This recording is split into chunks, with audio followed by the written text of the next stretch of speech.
Hello everyone, सभी बच्चों को हमारे यूट्यूब चैनल में स्वागत। तो बच्चों, आज हम लोग पढ़ेंगे हीट ट्रीट के बारे में। हीट ट्रीटमेंट क्या होता है, ऊष्मा उपचार क्या होता है, उससे संबंधित आज हम लोग क्वेश्चन को पढ़ेंगे। तो सबसे पहले हीट ट्रीटमेंट होता क्या है इसके बारे में जानकारी, क्योंकि हम यही कहते हैं कि जो भी चैप्टर हो पहले उस टॉपिक के बारे में इतनी जानकारी होनी चाहिए कि ये चीज होती क्या है।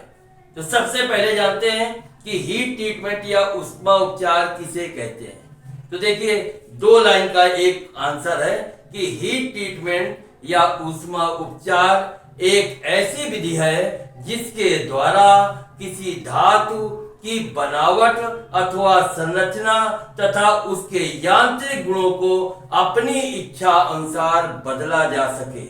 ठीक है ना। धातु के इसी गुण को हीट ट्रीटमेंट या ऊष्मा उपचार कहते हैं। ठीक, तो ये एक हो गई छोटी सी इसकी डिफिनेशन। अब कहा जाए, अगर क्वेश्चन आ जाए कि हीट ट्रीटमेंट से हमें लाभ क्या है, तो हीट ट्रीटमेंट से क्या लाभ होते हैं या हीट ट्रीटमेंट क्या होता है कि देखिए, हीट ट्रीटमेंट के द्वारा कोई हार्ड धातु है उसको हम नर्म बना सकते हैं। अगर नर्म धातु है और हमें उसे हार्ड बनाना है तो हार्ड बना सकते हैं। या कोई धातु भंगुर हो गई है, बिटरनेस हो गई है, तो उसकी बिटरनेस को दूर करके टफनेस लाई जा सकती है ना। अगर हमारे में लो कार्बन की कोई धातुएं हैं तो उस पर कार्बन बढ़ाया जा सकता है और उसको हार्ड किया जा सकता है। तो ये बहुत सारे उसमें लाभ हैं।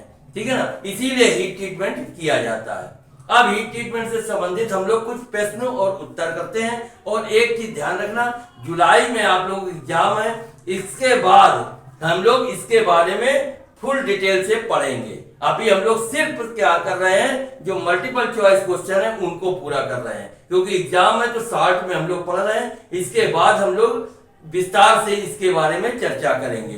ठीक है ना। तो अभी क्या है, मल्टीपल क्वेश्चन करते हैं। तो इसमें देखते हैं पहला क्वेश्चन क्या है। तो पहला क्वेश्चन है कि हाई कार्बन स्टील का लोअर क्रिटिकल तापमान कितना होता है। फिर से क्वेश्चन सुन लो, हाई कार्बन स्टील का लोअर क्रिटिकल तापमान कितना होता है। तो लोअर क्रिटिकल तापमान जो होता है वो होता है 720 डिग्री सेंटीग्रेड, जबकि अगर आ जाए कि इसका हाई क्रिटिकल पॉइंट कितना होता है तो वो 800 डिग्री सेंटीग्रेड होता है। ठीक है ना। लोअर क्रिटिकल पॉइंट कितना होता है, 720 डिग्री तापमान, और जबकि हाई क्रिटिकल तापमान कितना होता है, 800 डिग्री तापमान होता है। तो ये चीज आपको रट लेनी चाहिए। तो इसमें पहला जो है वो आपका आंसर चौथा नंबर जो है ये आपका ऑप्शन सही है कि 720 डिग्री सेंटीग्रेड इसका लोअर क्रिटिकल तापमान होता है। इसके बाद आता है एनीलिंग से अभिप्राय क्या है।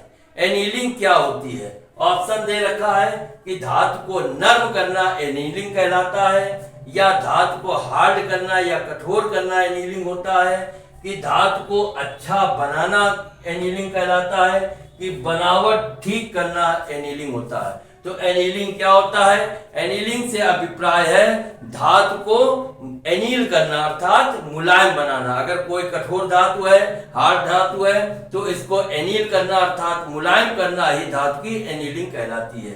तो धातु को नर्म करना एनीलिंग कहलाता है। ये पहला वाला जो है वो ऑप्शन सही है। इसके बाद नेक्स्ट क्वेश्चन है, हाई स्पीड स्टील की हार्डनिंग के लिए सॉफ्ट मटेरियल रेड हार्ड गर्म किया जाता है तथा निम्न में ठंडा किया जाता है। क्या है, HSS हाई स्पीड स्टील जो है उसकी हार्डनिंग के लिए अगर सॉफ्ट मटेरियल को लाल सुरख बना दिया जाए, लाल सुरख गर्म किया जाता है, उसके बाद कह रहा है कि इन चीजों में से ये ऑप्शन दिए, इसमें से कैसे ठंडा किया जाता है। क्लियर हो गया।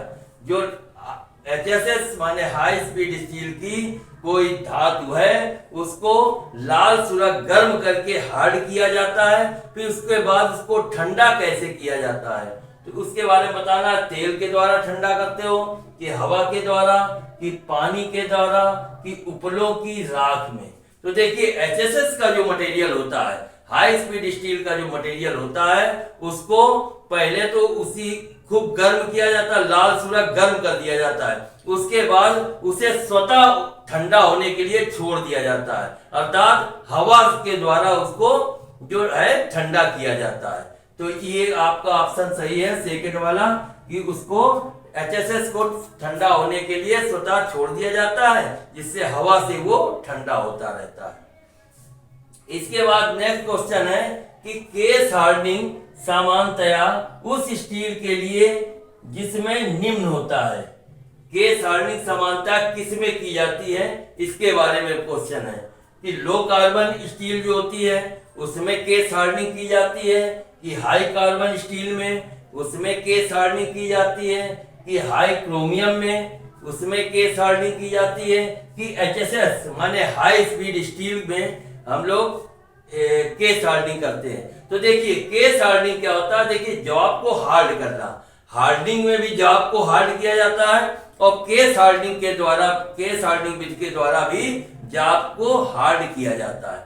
लेकिन केस हार्डनिंग के द्वारा कौन से जॉब हार्ड किए जाते हैं और हार्डनिंग के द्वारा कौन से जॉब हार्ड किए जाते हैं। देखिए हार्डनिंग क्या होती है, जिसमें कार्बन की मात्रा होती है उनको तो हम हार्डनिंग के द्वारा हार्ड कर लेते हैं, लेकिन जिसमें कार्बन की मात्रा कम पाई जाती है अर्थात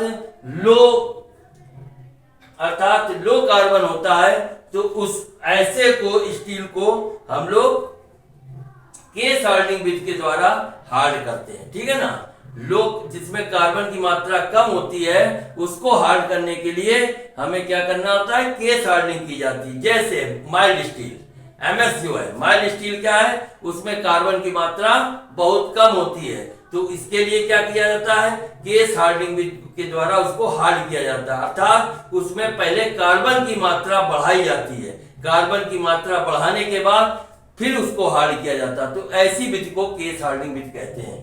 तो इसमें पूछ रहा है केस हार्डनिंग समानता उस स्टील के लिए जिसमें निम्न होता है। क्या चीज निम्न होता है, लो कार्बन निम्न होता है, कि हाई कार्बन निम्न होता है, कि हाई क्रोमियम निम्न होता है, कि HSS।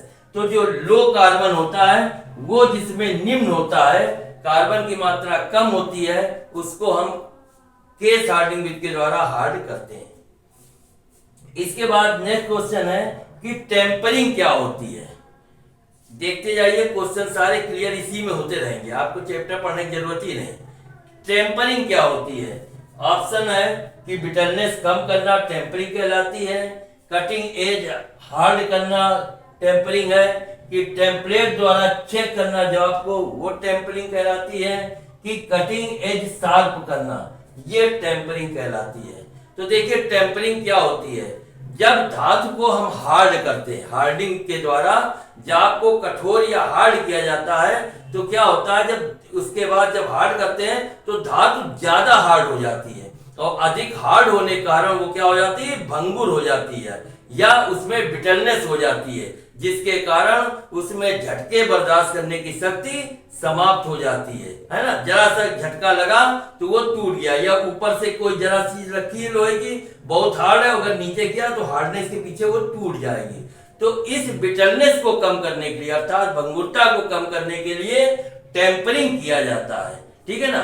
तो भंगुरता या बिटरनेस को कम करके उसमें टफनेस लाने की जो विधि होती है वो टेम्परिंग कहलाती है। तो पूछा टेम्परिंग क्या होती है, बिटरनेस कम करना, कटिंग एज हार्ड करना, टेम्पलेट द्वारा चेक करना या कटिंग एज शार्प करना।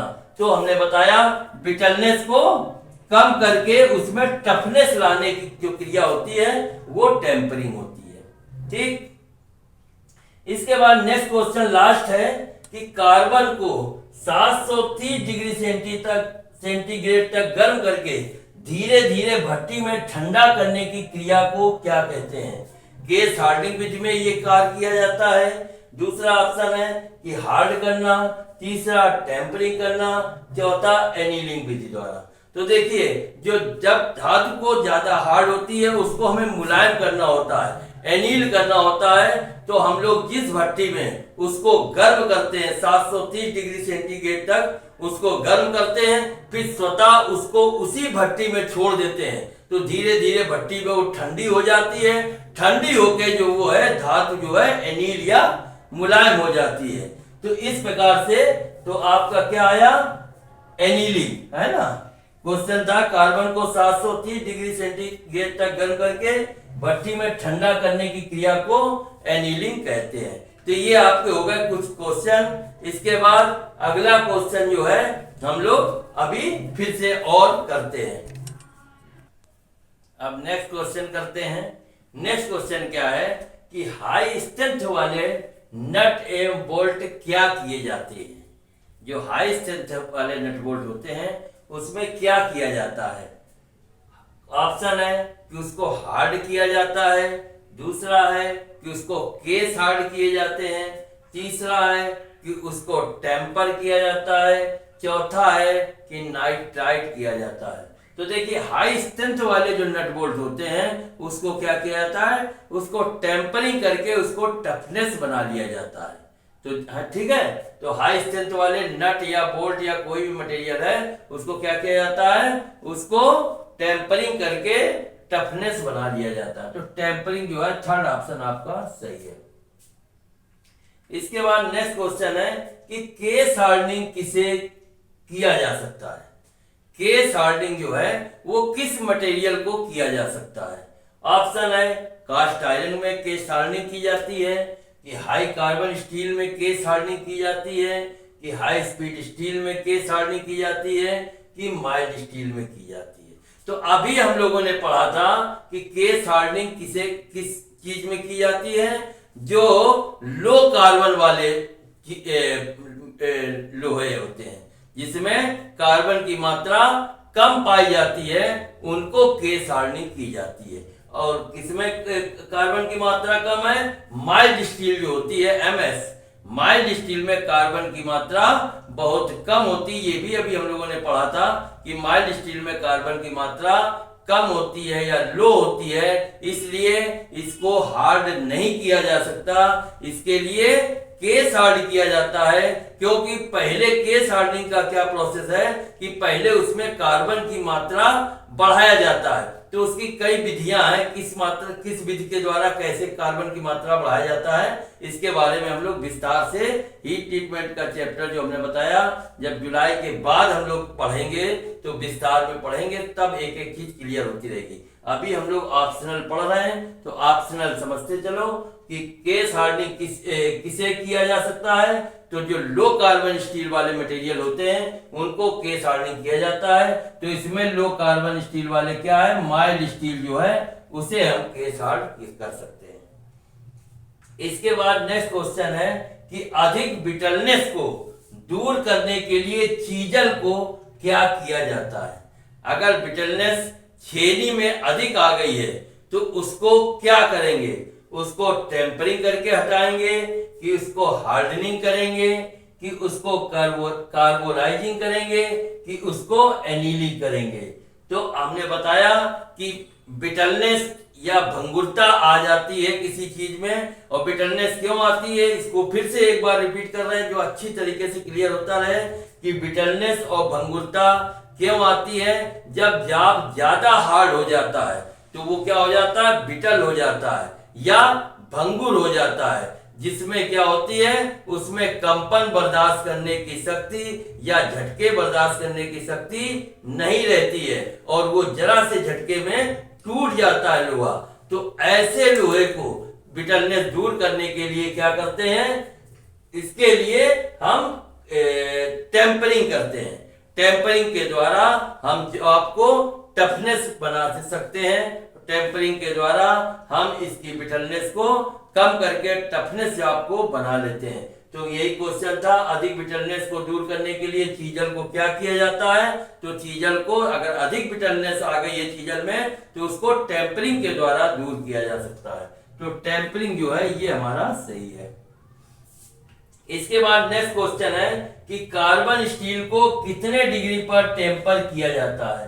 कार्बन स्टील है ना मटेरियल, देखो कार्बन स्टील है, अगर उसको पूछ रहा है कितने डिग्री पर टेम्पर किया जाता है, 200 से 300 डिग्री पर टेम्परिंग की जाती है, कि 100 से 150 सेंटीग्रेड पर, कि 550 से 600 डिग्री सेंटीग्रेड पर, कि 400 डिग्री सेंटीग्रेड से 500 डिग्री सेंटीग्रेड। तो कार्बन स्टील का अगर मटेरियल है उसको टेम्परिंग करनी हो तो वो बहुत कम डिग्री में हो जाता है, अर्थात 200 डिग्री से 300 डिग्री सेंटीग्रेड अगर टेम्परेचर है तो उसमें कार्बन स्टील को टेम्पर हम कर सकते हैं। तो ये 200 से 300 डिग्री सेंटीग्रेड वाला है, ये हमारा सही है। इसके बाद नेक्स्ट क्वेश्चन है कि स्टील को गर्म व ठंडा करके इच्छित गुण प्राप्त करने को कहते हैं। फिर से सुन लीजिए, स्टील को गर्म व ठंडा करके इच्छित गुण प्राप्त करने को कहते हैं।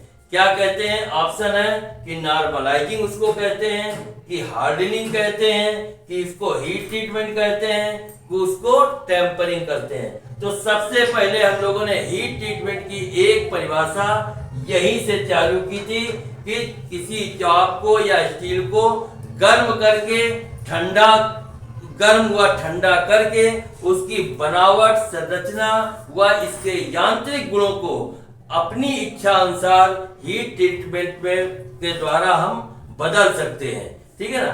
धातु के इसी गुण को हीट ट्रीटमेंट या ऊष्मा उपचार कहते हैं। तो यही चीज पूछ रहा है, स्टील को गर्म और ठंडा करके इच्छित गुण प्राप्त करने को क्या कहते हैं? हीट ट्रीटमेंट कहते हैं। इसके बाद लास्ट क्वेश्चन एक और है, एनीलिंग किस लिए की जाती है? एनीलिंग किस लिए की जाती है? मशीनिंग के लिए एनील करना होता है जाब को, कि हार्डनेस के लिए जाब को एनील करना होता है, कि टफनेस के लिए एनीलिंग की जाती है, कि डिस्टोर्शन के लिए की जाती है? तो देखो, एनील क्यों किया जाता है? जब जाब हार्ड होता है, जाब हार्ड होता है तो क्या होता है, उसके द्वारा जब हम मशीनिंग ऑपरेशन करते हैं तो हमारे कटर या टूल उस पर कार्य नहीं करते हैं ज्यादा हार्ड होने के कारण। तो क्या किया जाता है, ऐसे मटेरियल को हम एनील कर लेते हैं, एनीलिंग विधि के द्वारा उसको सॉफ्ट या मुलायम कर लेते हैं, उसके बाद मशीनिंग ऑपरेशन हम कर सकते हैं। तो एनीलिंग किस लिए की जाती है? मशीनिंग के लिए, कि धातु को मुलायम करके उस पर मशीनिंग ऑपरेशन किया जा सके। ठीक है, तो ये क्वेश्चन हो गए। इसके बाद नेक्स्ट क्वेश्चन और हम लोग करते हैं। अब नेक्स्ट क्वेश्चन है, फेराइट और सीमेंटाइट के मिलने पर लैमिनेटेड स्ट्रक्चर जो है बनता है, तो उसे क्या कहते हैं? एलॉय स्टील कहते हैं, कि मार्टनसाइट कहते हैं, कि ऑस्टेनाइट कहते हैं, कि पियरलाइट कहते हैं? तो देखिए, फेराइट और सीमेंटाइट का जो मिला शुद्ध रूप होता है वो क्या होता है? पियरलाइट होता है। पियरलाइट में क्या होता है, फेराइट जो होता है वो 88% मिला होता है, जबकि सीमेंटाइट 12% मिला होता है। ठीक है ना? तो ये क्या है, इसमें पियरलाइट जो है वो फेराइट और सीमेंटाइट का लैमिनेटेड स्ट्रक्चर बनाता है।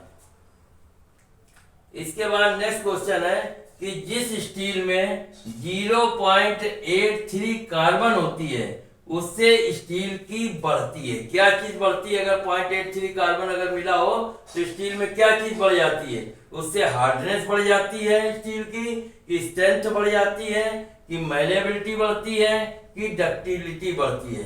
तो देखिए, जिस स्टील में 0.83 की कार्बन की मात्रा अगर होती है तो उसमें स्ट्रेंथ जो है वो बढ़ जाती है। तो माने ये सेकेंड वाला जो ऑप्शन है ये सही है, स्ट्रेंथ उसकी बढ़ती है।